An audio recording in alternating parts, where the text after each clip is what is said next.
Hi, Lord. Thank you, Lord, for your presence this morning. At katulad po ng inawit natin, Jesus be the center of it all. Ang goal natin ngayon at ang purpose natin ay maging sentro ng ating pagtitipon ay ang ating Panginoon. Ang kaniyang mga gawa sa ating buhay, araw-araw. May tanong ako, kumikilos ba si Lord sa buhay natin araw-araw?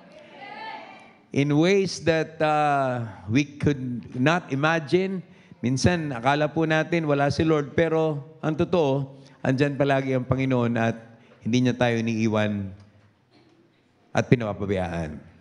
Okay, let's take a look at the Word of God in Acts chapter 3. This is very popular and many times, ito po yung ilang beses ko na yatang naging context ito, pero tingnan po natin muli ang salita ng Diyos. Acts chapter 3. Okay, beginning verse 1 and hanggang verse 10. Okay, I'll be reading from, what's this? NIV. Okay? So, para pare-pareho po tayo, tingin kayo sa screen. One day, Peter and John were going up to the temple at the time of prayer. Okay. At 3 p.m.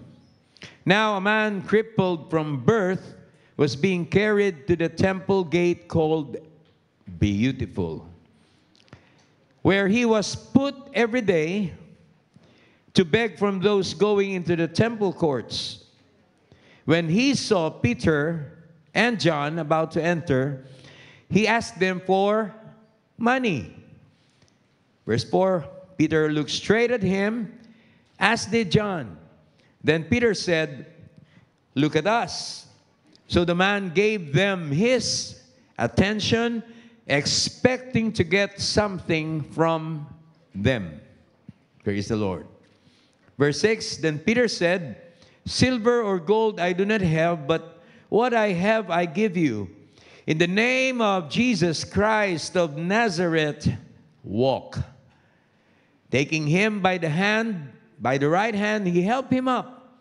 And instantly, sabihin niyo nga po, instantly, the man's feet and ankles became strong. He jumped to his feet and began to walk. Then he went with them into the temple courts, walking and jumping and praising God.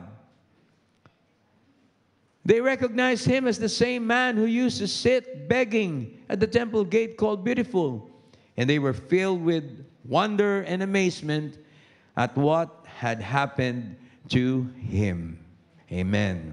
Nakita niyo yung result pag may ginagawa si Lord? No?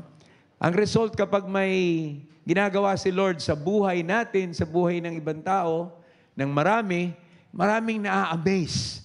Maraming hindi makapaniwala. Amen? Di ba? Nangyari talaga yun. Hindi natin ini-expect.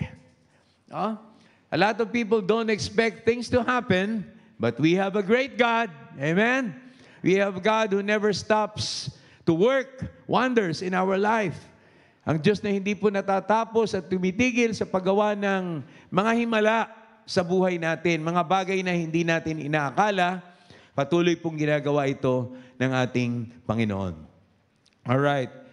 Tingnan po natin ito. And praise God, tayo po'y niyakap po natin yung paghahari ng Diyos. Sino po dito ang pinaghaharian ng Diyos? Sumigaw ng hallelujah. Yung kingdom ni Lord, di ba? Yung kapag si Lord ang nagro-rule over us, yung kingdom niya, talaga pong mararanasan po natin yung kakaiba. Lagi po tayong may joy o kagalakan despite situations that we face every day in life. Amen? Lahat po tayo may iba't ibang challenges araw-araw. Sino po ang wala? Lahat tayo merong mga challenges that we overcome every day. Okay? Are we overcomers? Dapat tayo overcomers dahil ang challenges, hindi po titigil yan. It will keep coming and coming and coming Ang tayo naman po, dapat tayo mag-overcome ng mag-overcome. Amen? Hallelujah. Ito po yung sikreto sa mga disciples sa Luke chapter 22 verse 8. Tingnan natin sa Luke chapter 22 verse 8. Si Jesus lagi pong nagbibigay ng direction sa mga disciples niya, sa mga tagasunod ng ating Panginoon. May tanong ako, tagasunod ba tayo ng ating Panginoon? Alright? So, in Luke 22 verse 8, Jesus sent Peter and John saying, "Go and make preparations for us to eat the Passover." Gusto kong bigyan ng diin yung preparations. No? Mahalaga yung nagpe-prepare tayo. Amen? Kanina po ba, pagpunta natin dito, naghanda tayo. Paano tayo naghanda? How did we prepare our minds, our heart, to go and worship the Lord in this place? Paano natin hinanda ang ating mga sarili? Pagising ba natin, nakita ba natin kaagad yung kabutihan ng Diyos? Did we come to say, "Thank you, Lord, for the gift of life, for the strength. Salamat, Panginoon. Nagising ako ngayong araw na ito at masayang-masaya ka dahil alam mo, Sunday, magfe-fellowship, magkikita-kita yung mga magkakapatid sa Panginoon at magpupuri tayo, sasamba sa Panginoon." Hinahanda mo yung puso mo.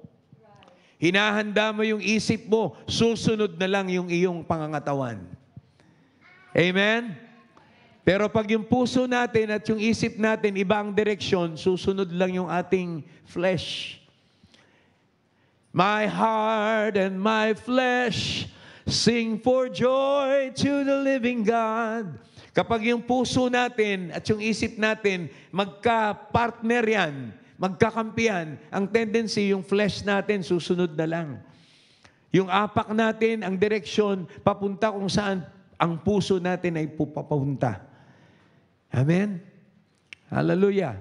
Pagising mo ng linggo ng umaga, pag ang naisip ka agad ng puso mo ay makapamili kaya sa kung saan mapunta, no?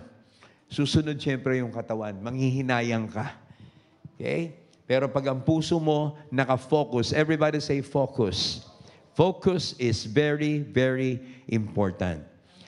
My work ethic, pag ako may gagawin, malayo pa lang, nakafocus na ako. Nag-iisip na ako. Okay? Nandun na ako nakatingin. Nag-aaral na ako. Malayo pa, hindi pa parating. Okay? So, that's my way of preparation. And Jesus told His disciples, particularly Peter and John, to go and make preparations. No? Kailangan handa tayo lagi. Lahat ng handa palagi. Sumigaw ng hallelujah! Palakpakan natin ang Panginoon. Yan.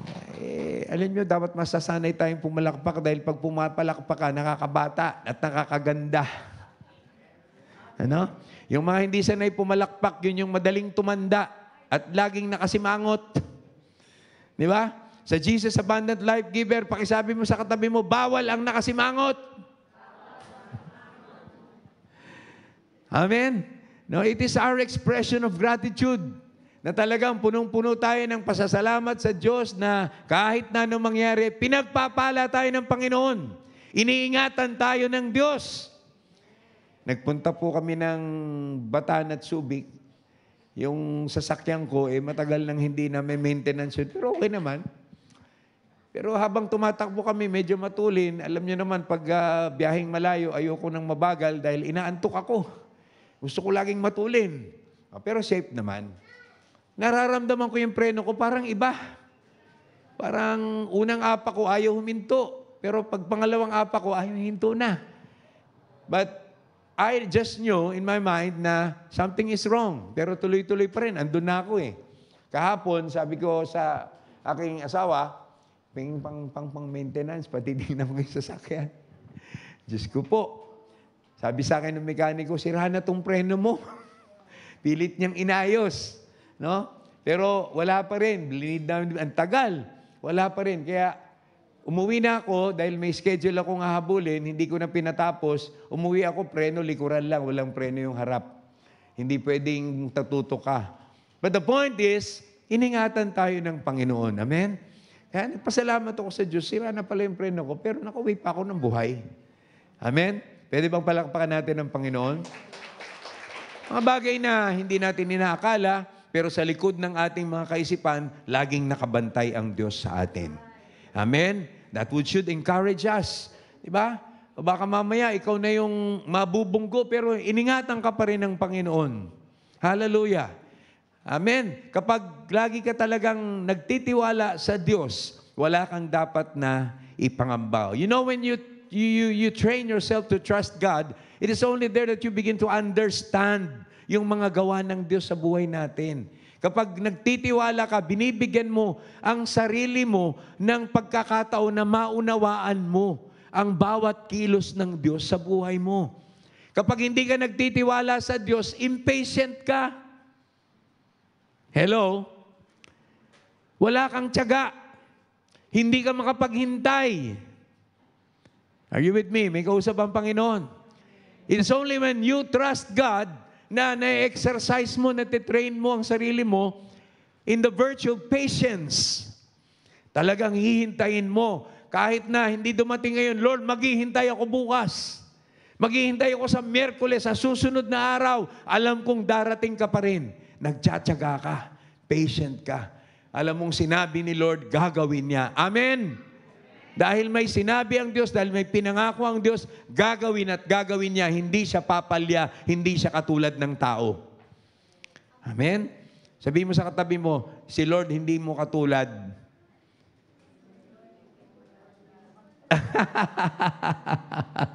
What I mean is, pag tayo po'y nangako, dapat tuparin po natin. Amen? Be sure when you make a vow, be sure to fulfill it. Sometimes, yung ating pong hindi pagsunod sa ating mga vow.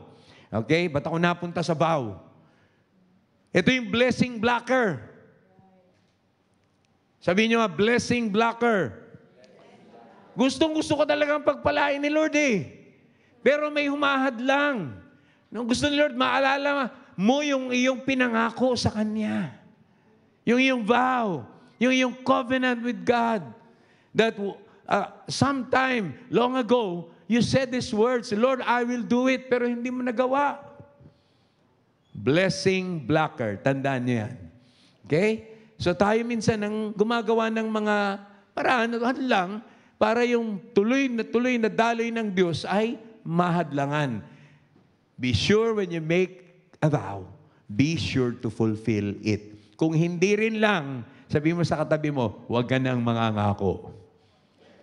Mas safe ka pa doon. Amen? Kung naiintindihan nyo, palakpakan nyo ang Panginoon.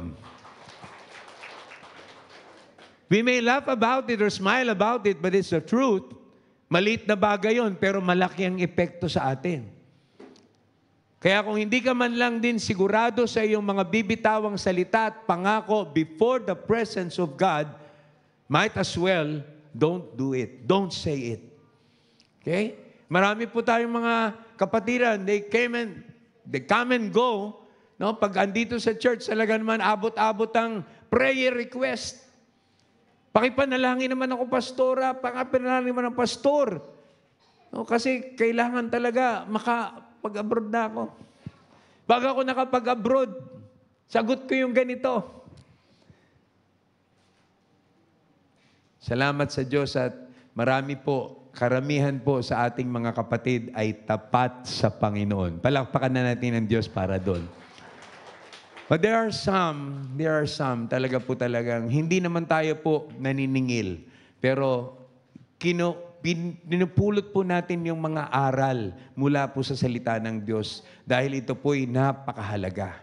You know, when you make a vow, be sure to fulfill it. Okay? Hindi naman nakatingin ng Diyos sa malaki o maliit na pangako eh. Ang tinitingnan ng Diyos yung ating pagsunod, yung ating pagtugon, yung ating pagtupad sa lahat ng binibitawan natin sa Kanya dahil siya ay tapat. Okay? When you say kingdom, everybody say kingdom, it is the governing influence of the king over his territory, impacting it with his will, purpose, and intent.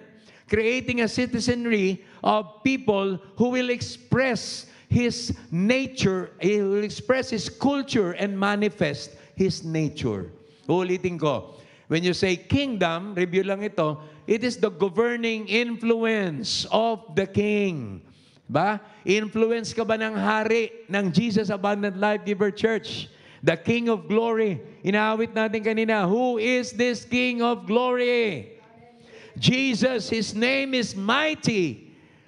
It is the governing influence of the King over His territory, impacting it, may impact, ibig sabihin may dating, impacting it with His will, with His purpose and intent, and creating a citizenry of people, producing a people who will express His culture and reflect His nature. Pag pinag-usapan po natin ang nature ni Lord, have you ever thought about the nature of God? Sino ba ang Diyos? Ano ba ang Diyos? The nature of God.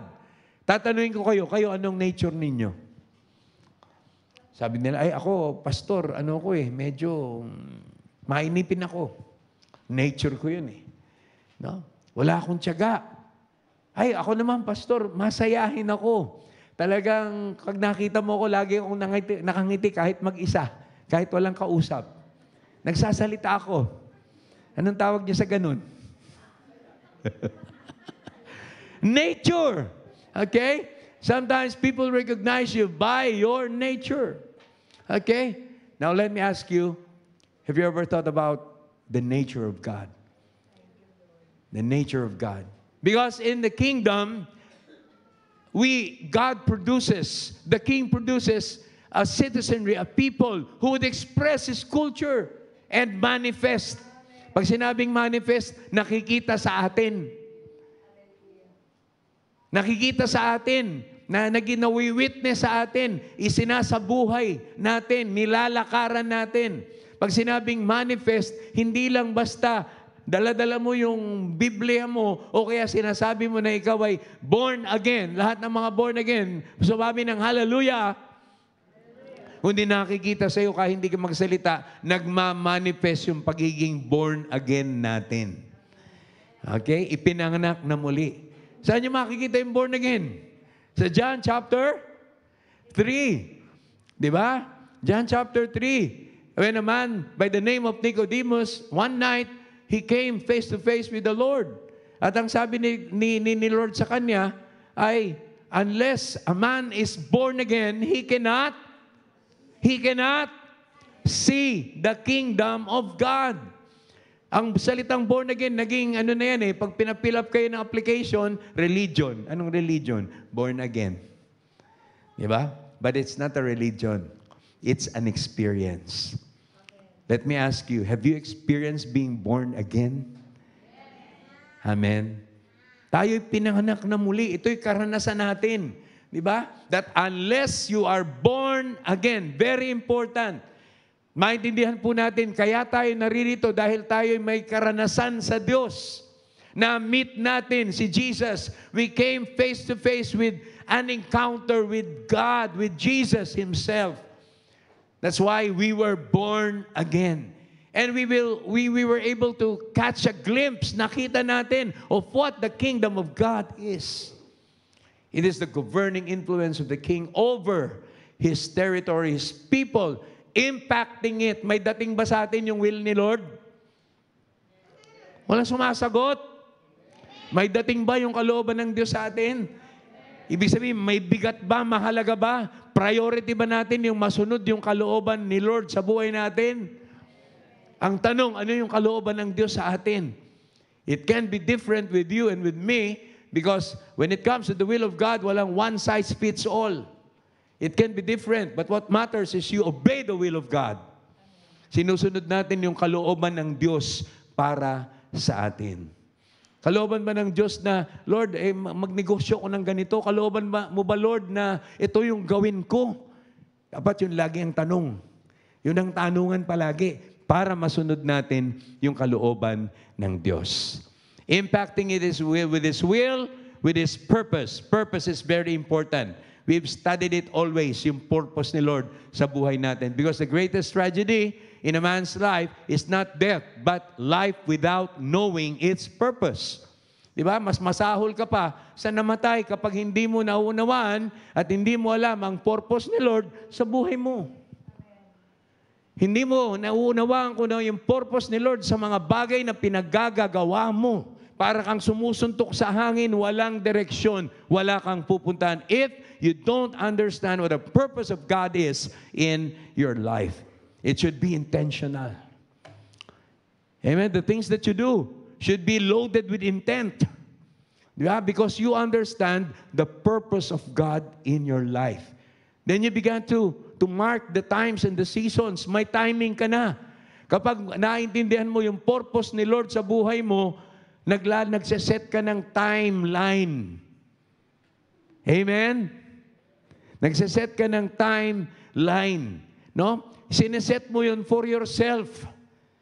Okay? But with God, pag ang Diyos naging kapartner mo, He is not time-bound. Anytime God wants to do His work, He will pull you into His work. At aayain ka ng Diyos, bibit-biting ka ni Lord sa Kanyang gustong gawin. Anytime. Any time of the day. Okay? God cannot be limited by day or night. Whenever God chooses to work, He will pull you, carry you into His work. Isasama ka ni Lord, partner kayo. At gagawin niyo yung gusto niyang gawin. Amen? Tayo lang nagsiset ng timeline just to train ourselves, to discipline ourselves. Okay? When we understand the purposes of God. Okay? Meloded ito with intent, intentional. Sabihin niyo, intentional.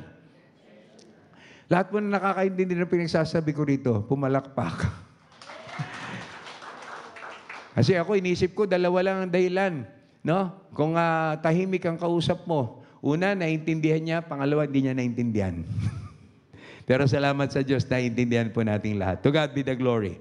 Okay, balik tayo po sa Acts chapter 3. Okay, so one day, Peter and John were going up to the temple at the time of prayer at 3 in the afternoon. Now, a man crippled from birth was being carried to the temple gate called Beautiful. No? A man crippled from birth. Can you imagine that?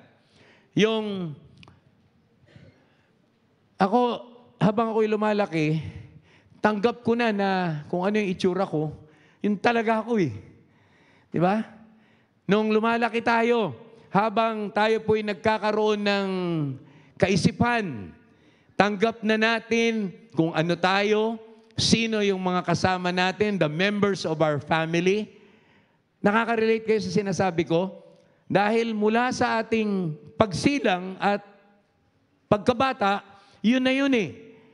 I was imagining this crippled man from birth na inisip niya na talagang ganun. Natural sa kanya at normal yung pagiging crippled because it happened from birth. Okay? Talagang ganito ako eh. Tanggap na niya. Tama ho ba yun? Tanggapin niya na ganun na siya? Ang tanong ko sa inyo, tanggap niyo na hanggang ganyan lang kayo? Sabi ni Pastora, no way. Anong sabi ninyo? Say it all together out loud. No way. Amen? Amen?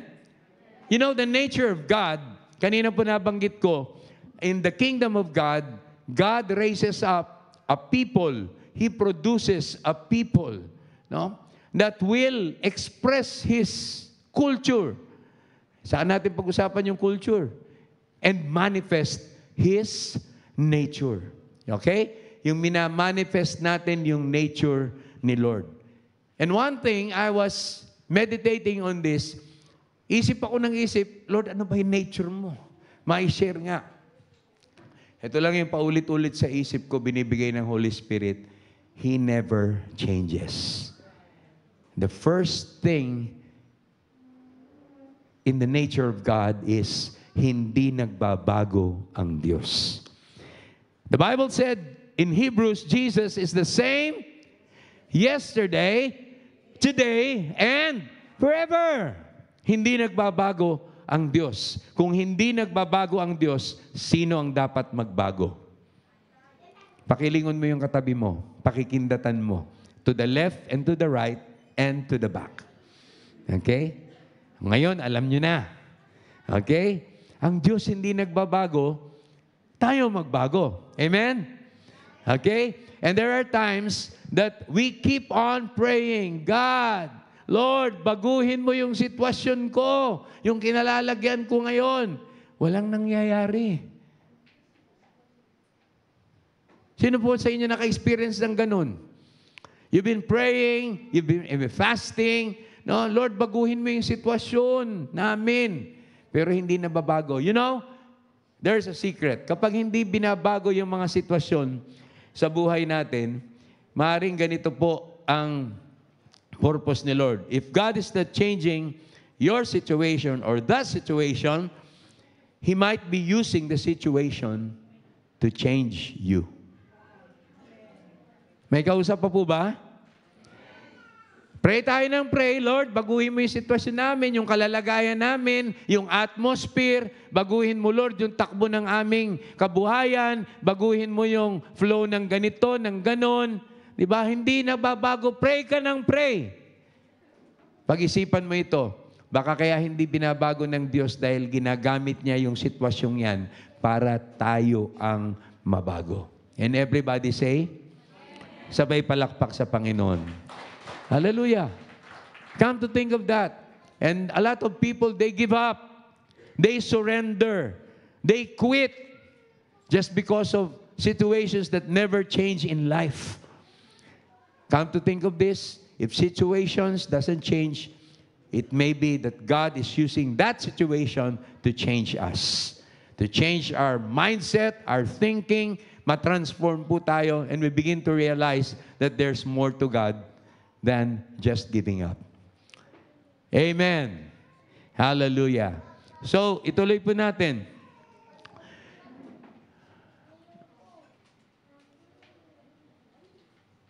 Yung pilay na ito, yung crippled na ito from birth, was being carried to the temple gate called Beautiful, where he was put every day to beg from those going into the temple courts.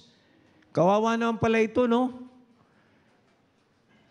Yung buhay niya nakasalalay sa mga taong bumubuhat sa kanya. Hello? Para bang kung saan siya ilagay ng mga umaakay sa kanya, dun lang siya.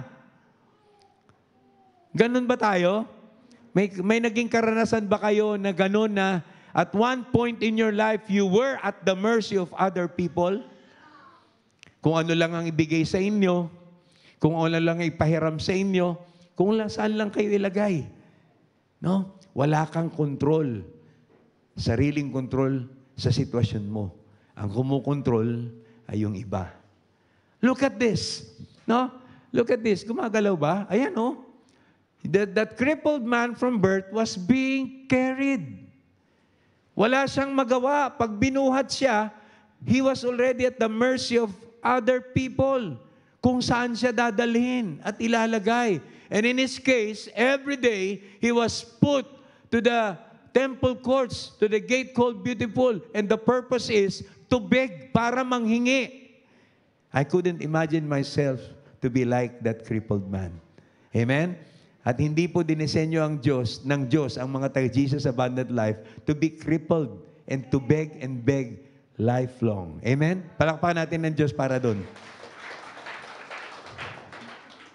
Kung pamimiliin kayo ng sitwasyon, anong gusto ninyo? Kayo nangihingi o kayo yung mga dumadaan dyan para magbigay? Talaga, ha? Magbigay. Amen. Palakpakan natin ulit ang Panginoon. Praise the Lord. You got the right answer. Okay? Pero po, mercy and compassion was on that crippled man. Isa po yan sa nature ng Diyos. Under God never changes. Hindi nagbabago ang compassion ng ating Panginoon. Lagi siyang may compassion at nahahabag sa sino mang nangangailangan ng pagbabago sa buhay. Katulad po ng crippled beggar na ito. So, in verse 3, when he saw, everybody say, when he saw Peter and John about to enter, he asked them for money. Ito na po yung seeing eh. Importante yung may nakita tayo eh. No? Sigurado po ako kaya kayo naririto sa Jesus Abundant Life Giver Church na every day, every Sunday, Sunday after Sunday, nagche-church kayo, may nakita kayo. Amen? May naranasan kayo. Amen? May napapala kayo. Amen? Hindi sa pastor, may napapala kayo sa ating Panginoon. Amen? May napapala tayo sa presence ni Lord. May nakikita tayo sa presence ni Lord. Huwag kayong titingin sa tao, ha? Amen? Huwag kayong titingin sa leader, huwag kayong titingin sa pastor. Huwag kayong titingin sa mga gifted. Tumingin lang tayo sa Diyos. Anong sabi ng Hebrews chapter 12? Hebrews ba yun? Looking unto Jesus, the author and the finisher of our faith. Sa Panginoon lang tayo titingin palagi. Kapag nakatingin po kayo kay pastor, kay brother, pag nagkamali yan, pag bumagsak yan, kasabay kayo. Pero pag sa Diyos kayo nakatingin, okay? Lahat po ng mga nangyayari sa baba, hindi ninyo mapapansin. Tuloy-tuloy lang tayo sa ating pananampalataya sa Panginoon. Amen? Looking unto Jesus. So when he saw Peter and John about to enter, he asked them for money. Yan lagi po talagang habul-habulin sa atin ang sino man eh. Yung blessing. Everybody say blessing. Do you want to be a channel of blessing? Do you want to be a channel of blessing? Kayo nagsabi niya na, you want to be a channel of blessing. Naalala niyo yung word ni Lord, yung threefold, yung blessings ni Jacob folded into one. Sa Genesis chapter 27, verse 28 and 29, nung makapture niya yung desire nung kanyang ama na si Isaac. Ano yung desire ni Isaac? Magkaroon lang siya ng scent, ng amoy, ng sweet aroma no, na lagi niyang naaamoy to remind him that God is a good God. That God will provide everything from the fields that He blessed. Bless ni Lord yung ating kapaligiran eh. Bless ni Lord yung inyong bahay. Bless ni Lord yung inyong negosyo. Kailangan naaalala natin palagi yan. Pagpapaalala na hindi ka gugutumin ng Diyos, hindi ka pagkukulangin ng Diyos, kahit hindi mo na nakikita, meron ka pa ring sense dahil nadidiscern mo, naaamoy mo, naaalala mo kung gaano kabuti at tapat ang Panginoon sa iyo.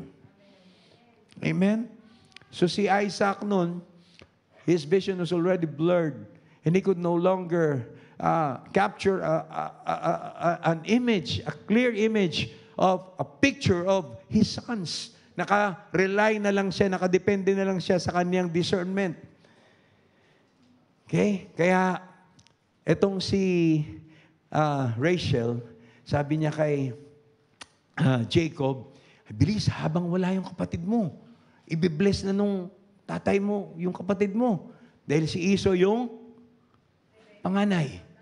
Rebecca, I'm sorry. Okay? Si Esau yung panganay. Eh, pag panganay, lamang ka. Dahil ikaw yung merong tinatawag na birthright. Yung birthright is equivalent and proportionate to your blessing. So, sino dito mga panganay? Sino mga panganay? Oh, praise the Lord. Oh, panganay. Panganay din si Sir Lali. Ako, panganay din ako eh. Talo ko kayo, bunso rin ako. Praise the Lord. So, the thing is, yung blessing, yung birthright, pag nirelease yung blessing, mga magulang, mahalaga po yung nire-release natin, yung blessing sa ating mga anak. Okay? Be careful with your words. Okay? Once you release the word of blessing, or you release the word, that's it. You have released it already. Okay? Kaya nga nung binabawi, okay, moving faster, nung binabawi na ni Esau yung blessing, sabi niya, Tay, asan yung blessing ko? Ay, sorry. Ikaw ba si Esau? Akala ko, ikaw na yung bless ko kanina. Wala na. Naibigay ko na. Pag na-bless na, nasabi na. Pag nasabi na, nasabi na. Kaya ingat tayo mga magulang. Pag sinabi niyo, tigas talaga ng ulo mo. Pasaway ka talaga. Wala kang kwentang anak. Nasabi na eh. Eh di aanihin na natin yung resulta niyan. Hindi ko maalala, medyo matagal na.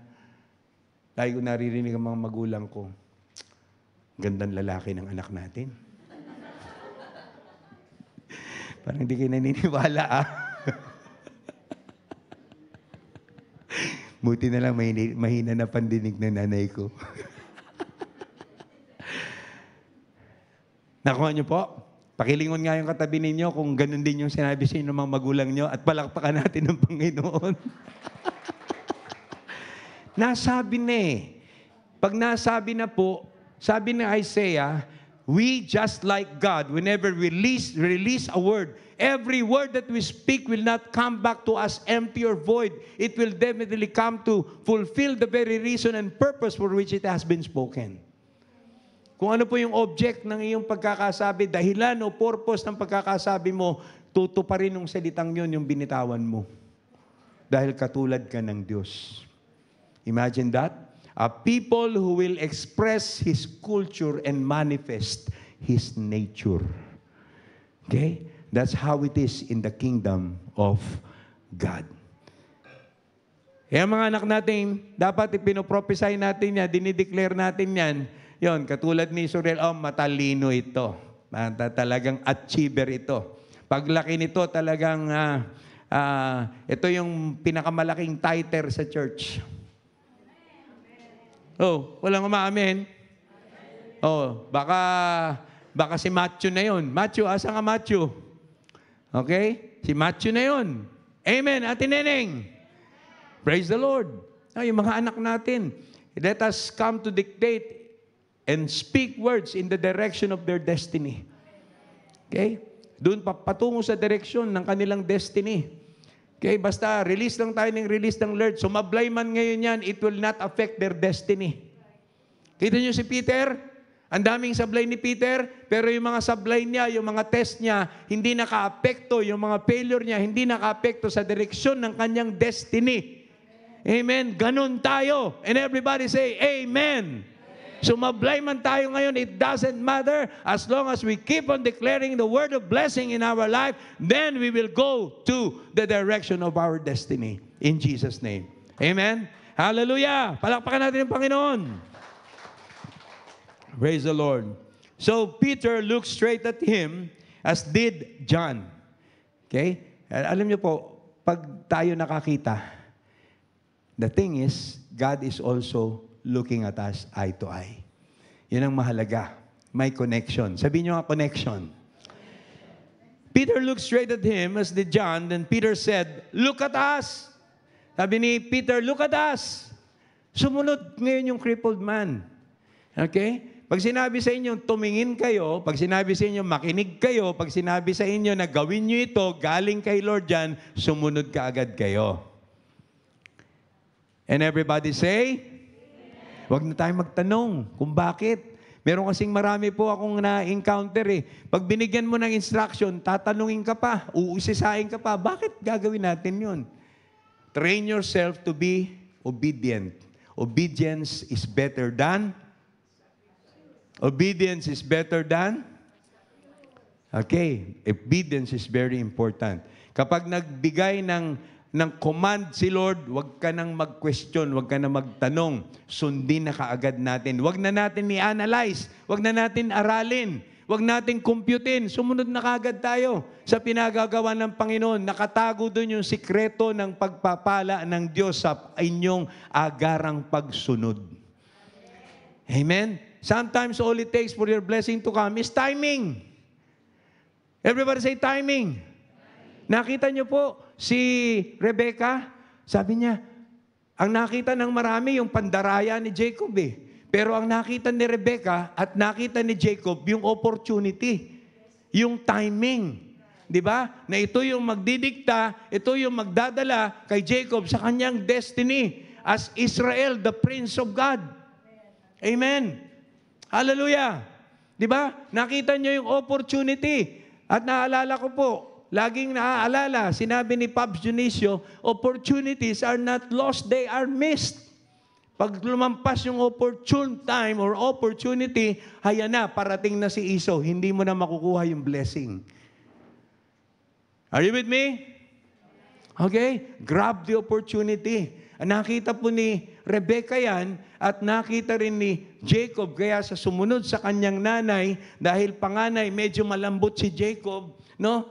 medyo malambot, Nay, wag na. Hindi siya ganun eh. Sumunod siya sa kanyang daan. Nakita niya yung opportune time. Okay? Everybody say opportunity. Laging abangan po natin yung door of opportunity sa buhay po natin. Doon tayo mapagpapala ng ating Panginoon. Habang wala si Esau, eto na, sinunod niya si Rebecca. Sinunod ni Jacob ang kanyang ginawa niya lahat ng instruction. Naglagay ng mga panghaplos para mag-amoy isaw siya. Nagdikit ng mga buhok-buhok. Sinasabi ng Biblia. At nung siya'y madampi yung kamay ng kanyang ama sa kanya, si Isaac, sabi, ikaw nga, he was convinced that it was Esau. Nung maamoy siya, Isaac was convinced that this is my son. This is my son. Kaya agad-agad nirelease ni Isaac yung blessing kay Jacob. And he released these words. Ang sabi niya sa verse 28 ng Genesis chapter 27. Pakilagay mo nga, please, Genesis chapter 27, verse 28. May God give you of heaven's dew and of earth's riches. No, sabi ni Isaac, may God give you of heaven's dew and of earth's riches, an abundance of grain and new wine. Everybody say, abundance. At the sight and at the release of blessing, abundance kaagad. May God give you of heaven's dew and of earth's riches, an abundance of grain and new wine. Ibig sabihin, pag new wine, andun po nakatago yung secret ng prosperity. Laging bago, laging nagpa-prosper, umuusad, nagpa-prosper, hindi nag-i-stale, hindi nananatili, hindi po nagpa-plateau. Lagi pong nabago po yung blessing at pangyayari sa ating mga buhay because of the principle of prosperity. Tama si Pastora in saying that prosperity is not just about money. It is not just about the things that you have that you can count, but prosperity is very profound in the application to our lives. Nagpa-prosper ba yung plano mo? Prosperity. Nagpa-prosper ba yung inyong negosyo? Prosperity. Nagpa-prosper ba yung inyong relationship? Prosperity. Nagpa-prosper ba yung inyong mga anak in the field of their achievements? Prosperity yon. Kumikilos, gumagalaw, organic, may buhay. That is prosperity. Amen? It's not just about counting your money.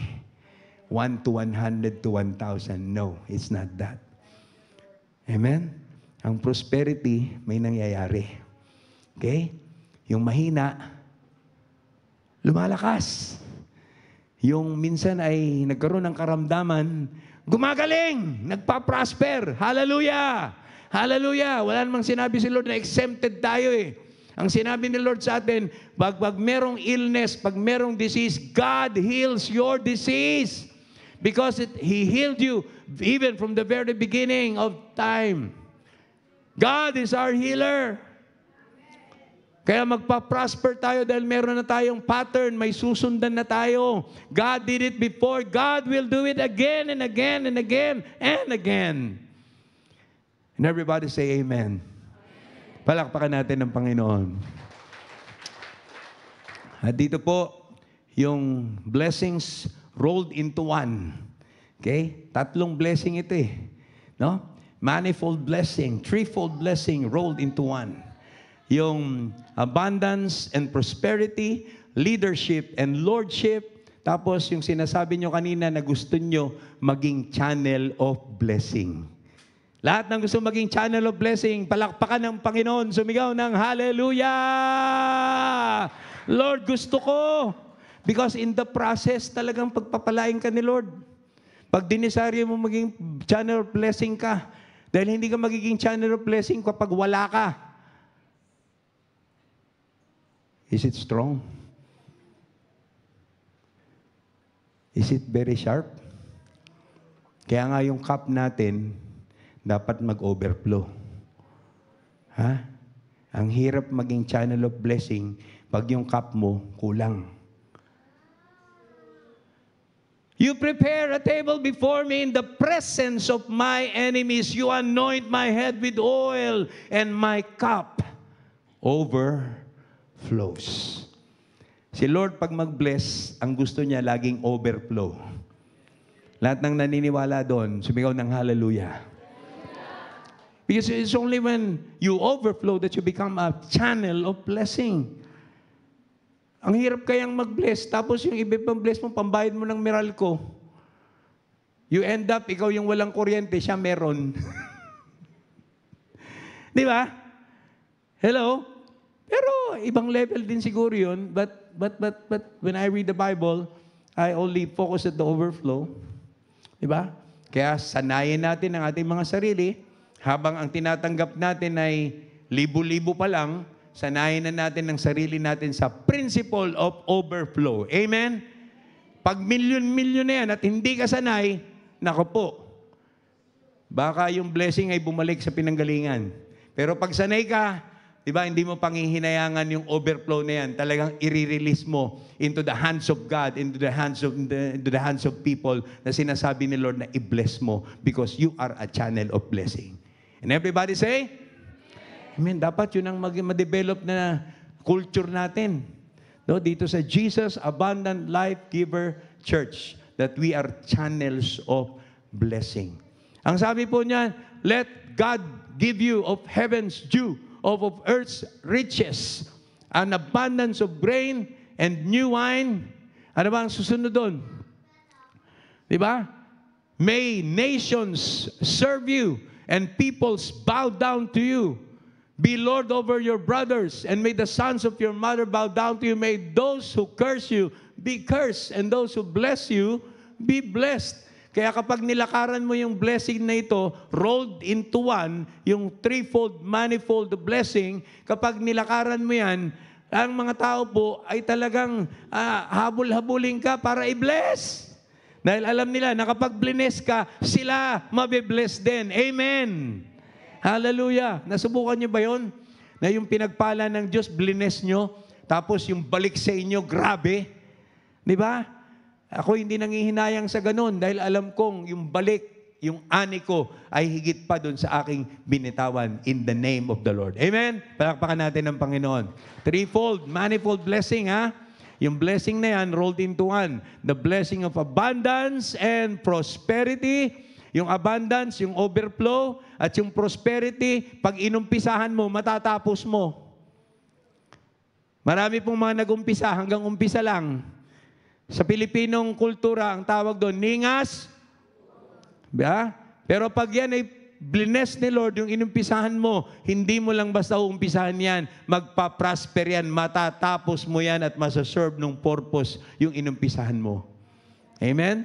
Tapos yung pangalawang blessing, leadership. Everybody say leadership. Tandaan niyo po, lahat kayo leaders in your own right. You were not born to lead, but you were trained and raised up by God Himself to be leaders. Rinaise up kayo ni Lord to be leaders.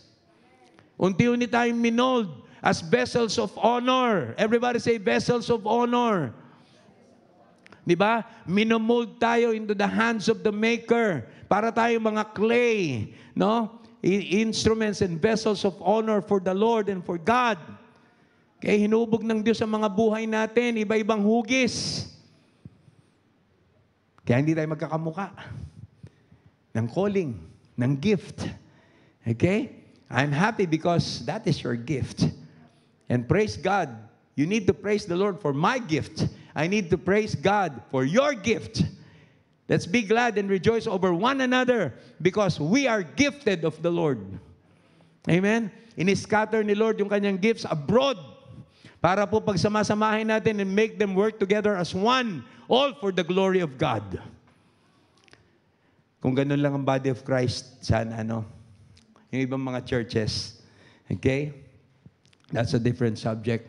Pero tayo po sa Jesus Abundant Life Giver Church, tingnan po natin yung big picture. Okay? May tinawag sa ganito. May tinawag para sa ganito. May sadyang talagang pinayaman ka agad si Lord.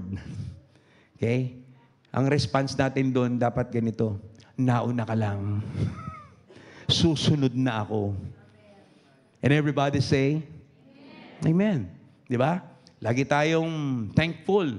Pag may pinagpala, salamat Lord, palakpakan natin ng Panginoon sa buhay niyan, ng taong yan. Dahil pinagpala siya ng Diyos, it only testifies that you are the next person that God will bless. Amen? Ikaw na yung susunod na magkakaroon ng bagong kotse. Sinong gusto ng ganon? Bagong kotse. Konti lang. Tuto ka muna mag-drive. Di ba? Baka naman hingi ka ng kotse. Hindi ka binibigyan ni Lord dahil hindi ka marunong mag-drive. Alright. So, naintindihan niyo. Tama na kay Isaac at saka si Jacob. Balik tayo rito. Okay. So the man gave them his attention, expecting, everybody say expecting, to get something from them. Maganda yung attitude of expectancy, no? Okay ba sa inyo yun? Yung lagi kayo nag-expect? Ha? Ano bang tama? Yung hindi ka nag-expect o nag-expect ka? It's for you to answer. Ha? When it comes to the sovereignty of God, you should always soak yourself in the attitude of expectancy. Gustong-gusto ni Lord yon. Huli mo yung kiliti ni Lord kapag lagi kang nag-expect mula sa Kanya. Amen? It is the heart of the Father is being activated. Kapag ikaw ay parang isang anak na laging nakatunganga sa iyong ama at naghihintay na i-bless ka ng iyong ama. Look at the eagle. Yung mga eagles. Mga agila ba kayo? Mga agila ba kayo? Tulad ng mga agila, ako ay lilipad. Yung mga agila, yung mga eaglets, okay? Kapag sila ay nagutom, umaalis yung agila. Okay? Na nag-hunt yung eagle. Okay, nanonood ba kayo ng National Geographic at saka Animal Planet? Mga documentaries. Maganda rin manood ng ganun kaysa manood kayo ng mga balita. Diba? Yung mga balita, naku po, talagang lahat fake news. Diba? Pero pag nanood kayo ng mga bagay na kapupulutan po natin ng mga biblical principles, katulad po ng kwento ng agila, makita po natin pagbalik ng agila after hunting her prey, pagdating po niyan, yung mga eaglets, ay talaga pong nakaganon na lahat, nag-aagawan. No? Pinag-aagawan nila yung kanilang nanay, yung kanilang tatay. Okay? So dapat ganun tayo yung attitude natin before God. We must put ourselves before God, under the sovereignty of God, always in the atmosphere of expectancy. Knowing that God won't hesitate to bless you. Because ang sabi po ng Bible that God is a blesser of those who earnestly and diligently seek Him. Sinisik ba natin si Lord palagi? Kung palagi, palakpakan natin ang Panginoon. Hallelujah. So, ito po, mahalaga po yung sinusunod natin yung instruction ni Lord sa atin, katulad ng instruction ni Jesus sa kanyang mga disciples, because we are disciples ourselves. We are disciples of the Lord. In Acts chapter 2, verse 46, every day they continued to meet together in the temple courts. Mantakin nyo yan, every day. Sabihin nyo nga, every day. Tayo, every Sunday lang. Okay? But take a look at the disciples in Jesus' time and in the time of Peter, James, and John, and the rest of the disciples. Every day, they continued to meet together in the temple courts. They broke bread in their homes and ate together with glad and sincere hearts. Okay? Every day. The secret is every day. Yan, sa panahon natin, imposible nating magawa yan. Dahil life nowadays is different from before.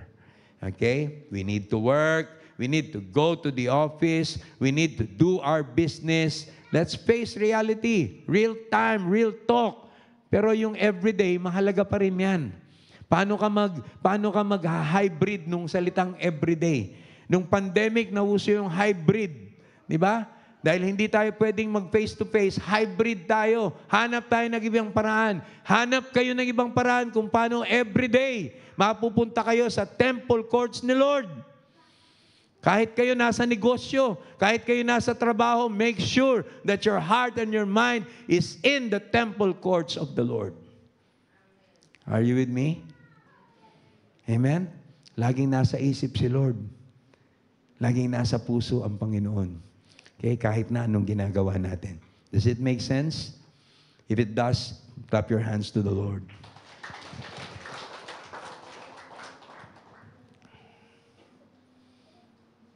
Verse 6 of Acts chapter 3, then Peter said, silver or gold I do not have, but what I have I give you. In the name of Jesus Christ of Nazareth. In the name. What is in the name? Ano bang meron sa pangalan ng ating Panginoong Yesus?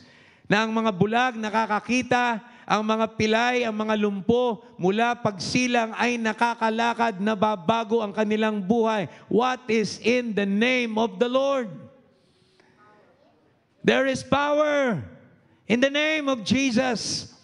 We may keep on hearing gorgeous messages sa mga conference and seminar, pero po pag sinimplify mo yan, babalik rin yan. May kapangyarihan sa pangalan ng ating Panginoon. Ang hirap ispilingin nun kapag hindi mo naunawaan ang Diyos. Amen? But Peter said, wala akong silver, wala akong gold, but what I have, I give you.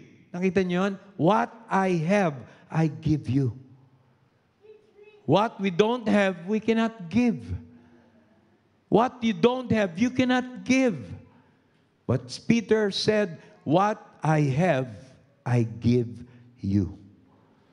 Kaya kailangan talaga po mag-journey tayo dun sa principle ng prosperity para maging manifest po sa atin yung what I have, I give you. And we are silent again. Clap your hands to the Lord, O ye people. Shout unto God with a voice of triumph. Hallelujah! Okay? So what I have, I give you. At hindi po back down ng Diyos na magbigay sa atin. Gusto ni Lord, bigyan tayo ng bigyan. Sino naniniwala doon? Sumigaw ng, ako yun! Hindi sigaw yan, bulong yan. Sumigaw ng, ako yun! No? Hindi magbaback out si Lord. Hindi atras si Lord. Gusto ni Lord, pabante, bibigay si Lord sa atin. Ang tanong, did we prepare? Did we make preparations for the Passover? Did we make preparations for the blessing of God, the arrival of the blessing of God in our life? Handa ba tayo to handle such blessing and such weight of glory to come into your life? Okay? When you say blessing, it speaks of responsibility. What are you going to do with your blessing? Tanungin ko kayo, huwag niyo sasagutin. Pag may dumating na malaking blessing, anong unang iisipin ninyo? Oo, talaga? Oh, pastora, naniniwala ako eh. Naniniwala din ako sa inyo. So, huwag niyo sabihin sa bawat isa yan, sabihin natin kay Lord yan. Amen? Palakpakan natin ng Panginoon. I think that is the right thing to do. Okay? Kapag dumating yung blessing na yan, in any measure, great or small, the first thing, you need to sanctify yung blessing na yan. Set apart. Sabihin nyo nga, set apart. I-sanctify kagad natin yung blessing. Set apart natin yung kay Pedro, yung kay Juan, yung sa Diyos ay sa Diyos. Amen? Sabihin mo sa katabi mo, huwag mong pakikialaman. Amen? Because when God blesses you, He makes sure that you understand responsibility. Kaya tuloy-tuloy po ang blessing ng Panginoon. Hallelujah. Praise the Lord. So, ito na po. In the name of Jesus Christ of Nazareth, isa lang instruction, walk. Yan, lumakad ka. Pero may ginawa pa si Peter in verse 7, taking him by the right hand, hindi ko alam ang paliwanag kung bakit right hand eh. It can be the wrong hand. Tama ba yan? No? Taking him by the right hand, he helped him up. And instantly, the man's feet and ankles became strong. Ang gusto ko pong tingnan nyo rito, taking him by the hand, by the right hand, he helped him up. you know, connection should be established. Okay? For how many Sundays, I think about a month, more than, in-establish po yung altar. And I can see that your altars is one of your connections. Okay? Establish your connection. May connection ka ba sa pinanggagalingan at pinagmumulan ng lahat? Establish your connection. What is your connection? Who is your connection?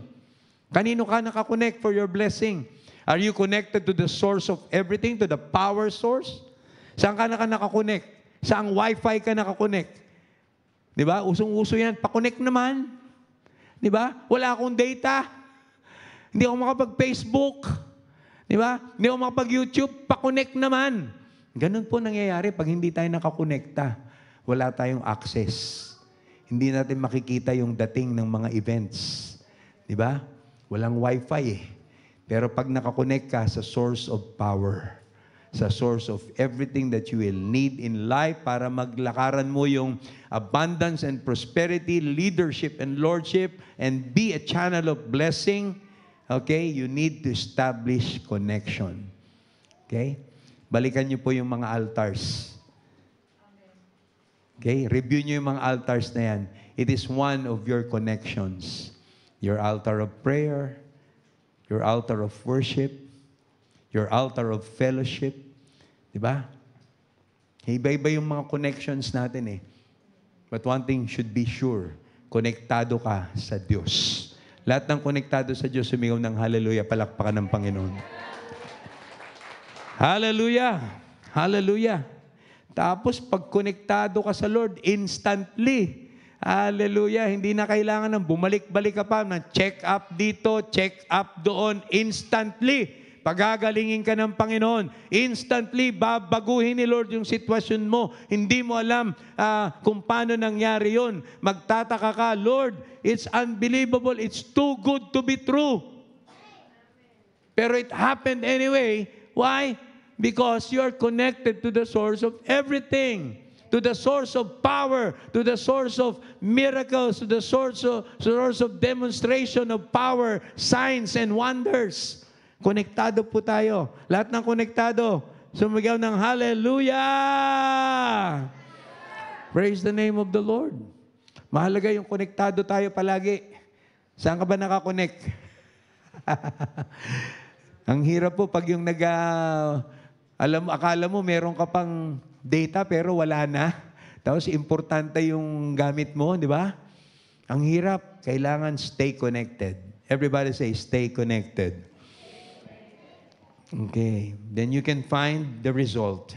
At dito po tayo magtatapos. Hallelujah. Kinausap ba kayo ni Lord? So, the man's feet instantly became strong. He jumped to his feet and began to walk. Then he went with them into the temple courts, walking and leaping and praising God. Okay? Saan papunta? Nung blessed na siya, nung na-receive na niya yung restoration, nung binago ng Diyos yung kanyang sitwasyon, nung binago ng Diyos yung kanyang kalalagayan, saan siya nagpunta? Into the temple courts. Diba? Andun ka agad yung balik. Andun ka agad yung gratitude. Everybody say gratitude. Gratitude nowadays is a commodity you can find amongst people. Marami pong mga taong po ngayon, hindi nila naintindihan yung gratitude. Gratitude is very important when it comes to God. Diba? Katulad po ng crippled beggar na ito, upon receiving his blessing, the very first thing he did was to go with Peter and John to the temple courts, walking and leaping and praising God. Are you blessed by God? Pinagpala ba kayo ng Panginoon? Hallelujah. Ano dapat ang response natin? Go into the temple courts, walking, leaping, and praising God. Shall we stand up to our feet? Awitin po natin ito. Hallelujah. Praise the name of the Lord. So,